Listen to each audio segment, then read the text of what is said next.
Welcome back to the Blue Post Podcast, ladies and gentlemen. I'm your host, Anthony Fusco. This is, of course, a series of special episodes focusing on Mobility and Wellness Month in support of Bell Let's Talk. We're going to be relating everything back to mental, and physical health. Today, I'm so excited to have Dr. Judy Goss as our guest. Dr. Goss, how are you today? Fine, thanks.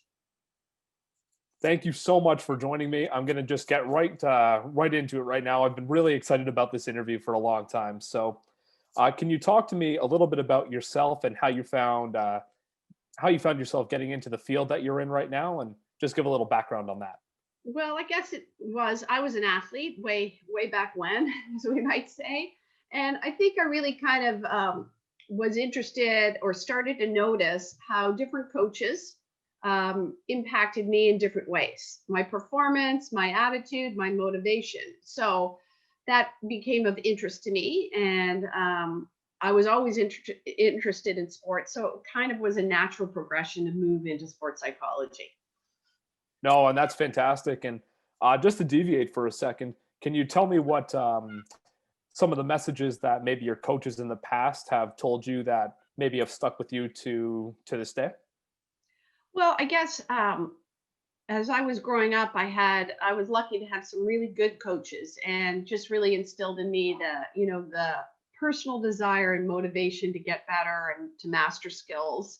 And then as you kind of move through the ranks and we get a little bit more performance or outcome focused, their focus shifted to that too, and kind of away from the person and the development of the person, and more to win at all costs kind of things, which impacts different athletes in a different way, right? Of course.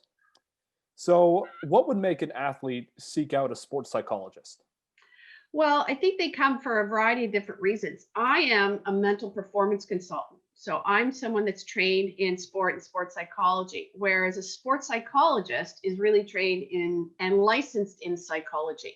So really, I would say about 90% of the sports psychologists, which people call us, are mental performance consultants. And very few people are really truly sports psychologists. But I focus, and that's the nice part about it, is I focus on performance enhancement, on helping the athletes get better, be more consistent, develop the skills and strategies to kind of manage themselves.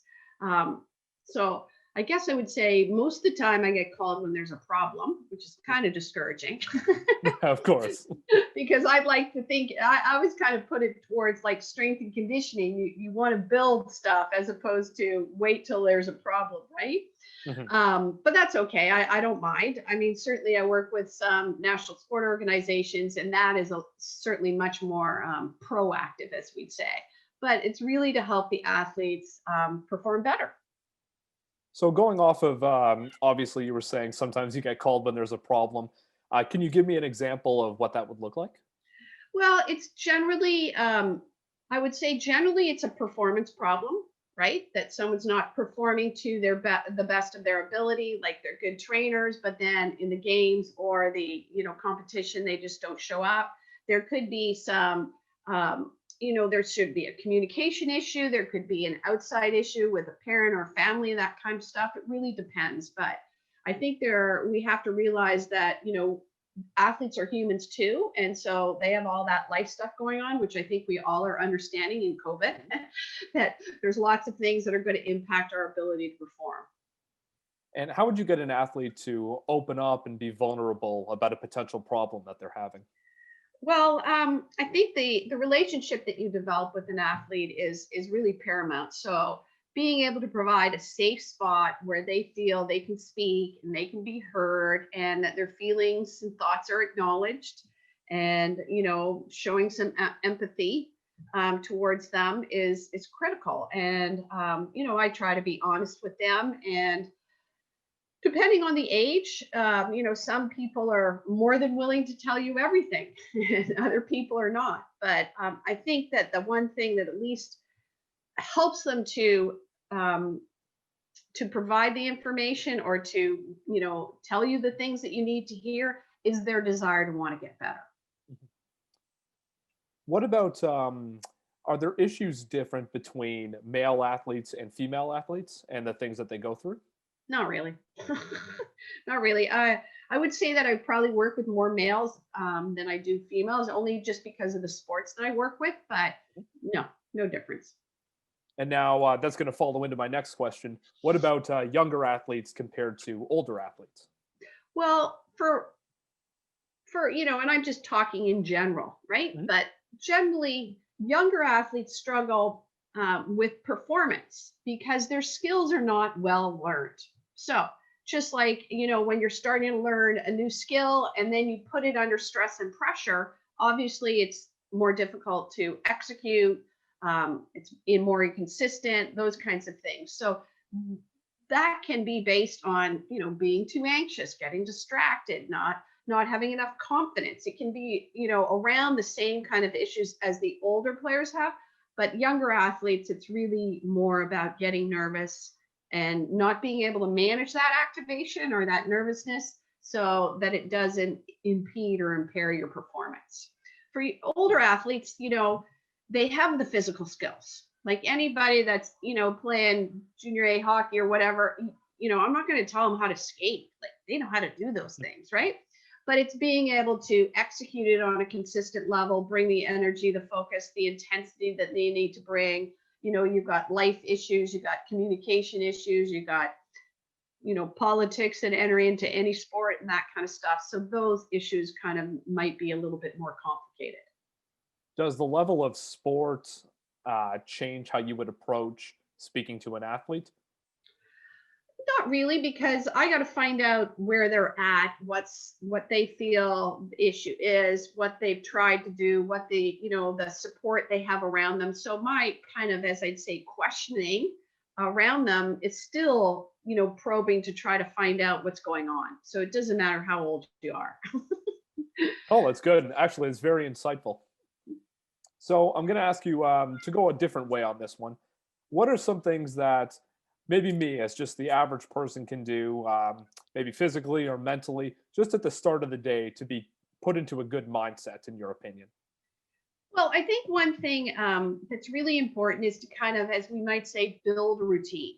Mhm. Okay. We need to build a routine that kind of helps us prepare for the day or start the day on a good foot. Everybody knows that, if you get up, you have plenty of time, you're able to maybe, sit down, have a coffee or a tea, you're not in a rush.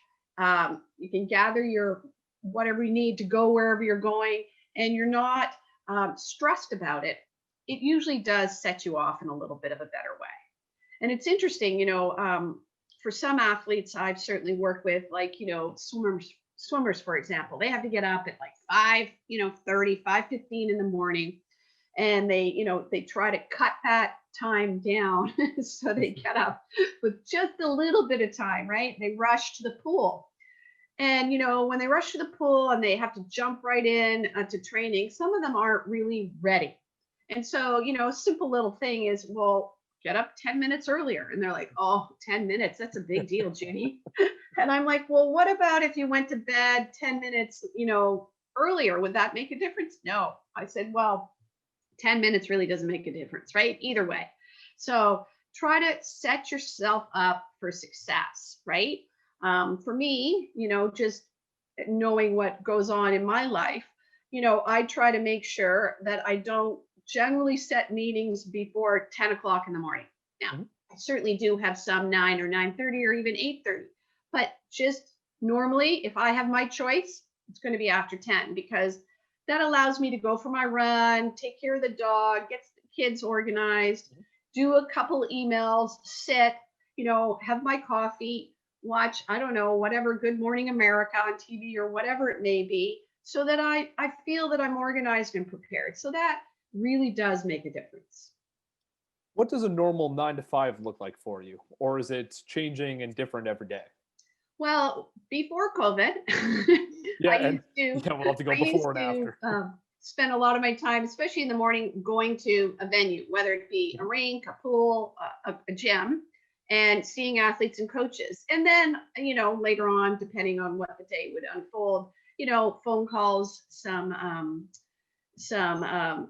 emails and other meetings and whatnot that may happen.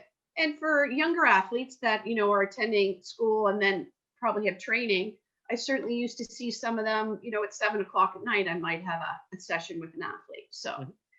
the only thing that's really changed now with COVID is instead of going to venues to see athletes, I'm on Zoom most of the time, doing some presentations or doing some, check-ins that way. So that's really about a 9 to 5. Very nice. And actually, that kind of leads into my next question about obviously COVID and the global pandemic. Um, has that affected your job with the athletes? Is that an added extra concern that they talk to you about, or has anything along those lines come up? Yeah, well, I think the most difficult thing for most athletes is, as it is for anyone, is just dealing with that uncertainty. Okay.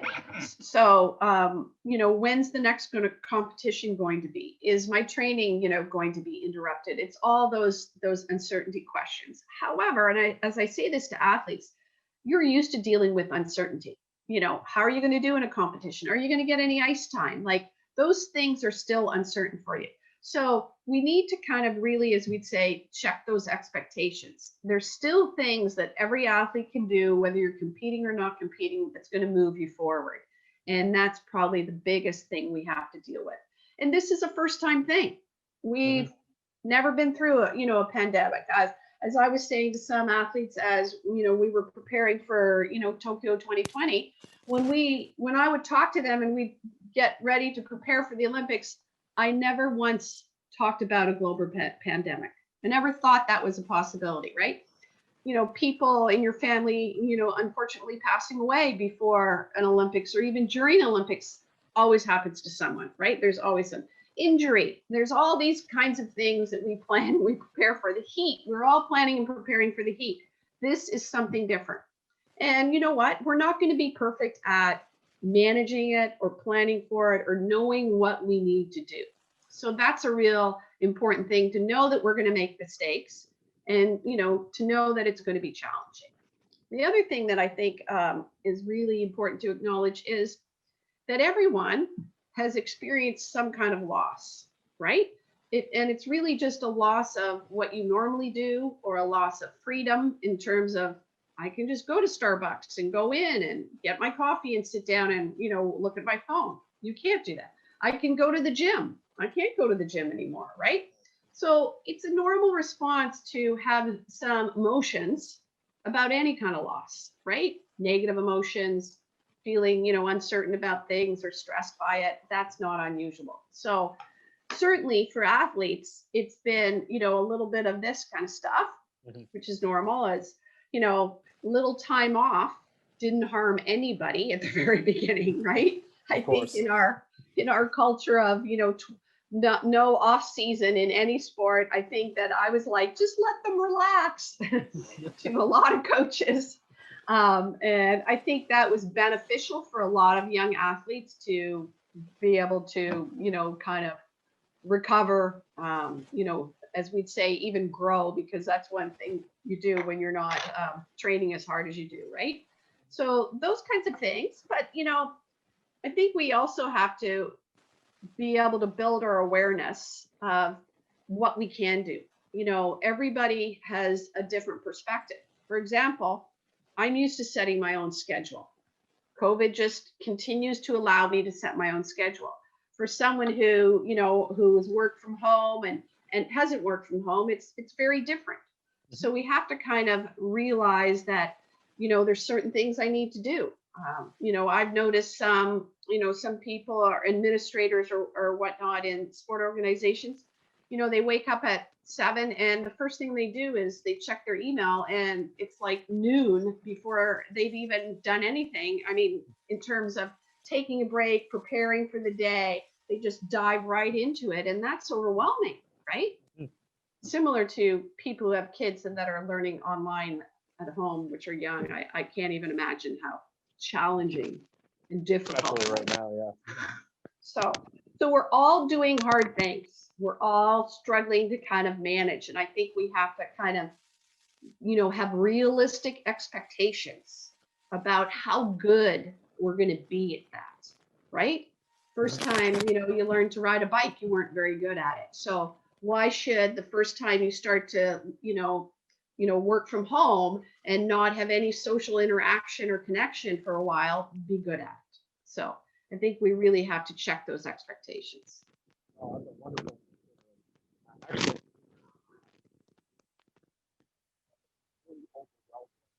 Okay, I can't hear you. Kind of lost you there.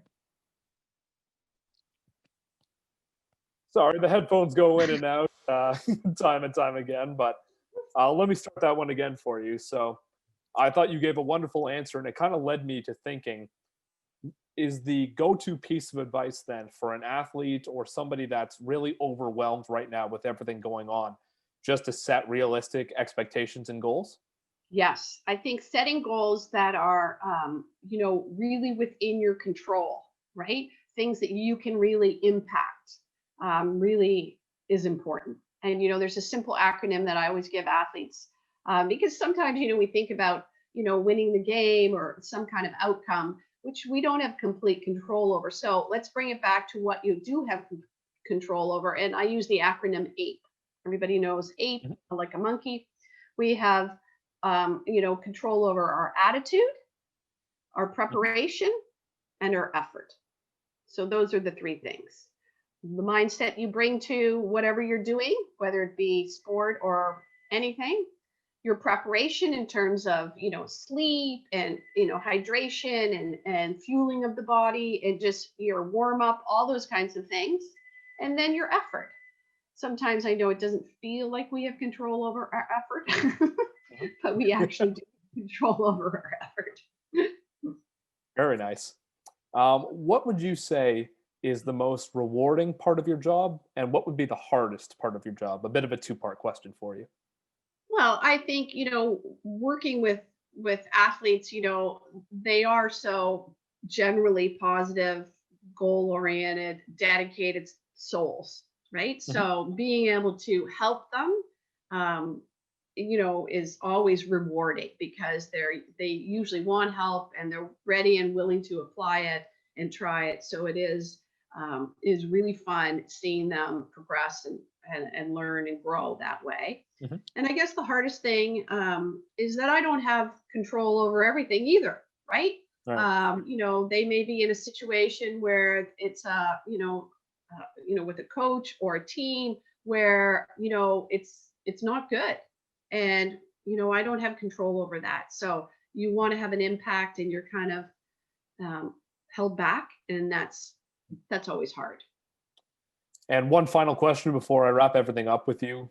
But you've been so great, I could keep you on the line for another hour. But my final question is, how do you promote positivity?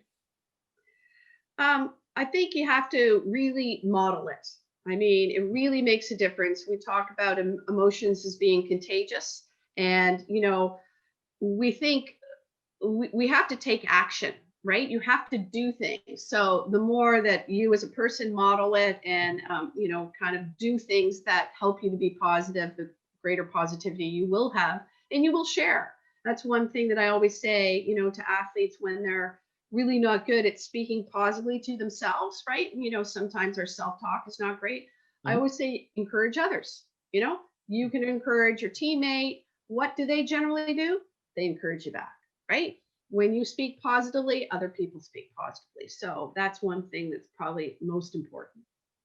Oh, that's amazing. And that's all the time that we have today. But Dr. Goss, thank you so, so much for doing this. This was absolutely incredible. You were a fantastic guest, and I would love to have you back on one day. No problem. Love to do it again. Thank you very much. Thank you, everybody, for listening.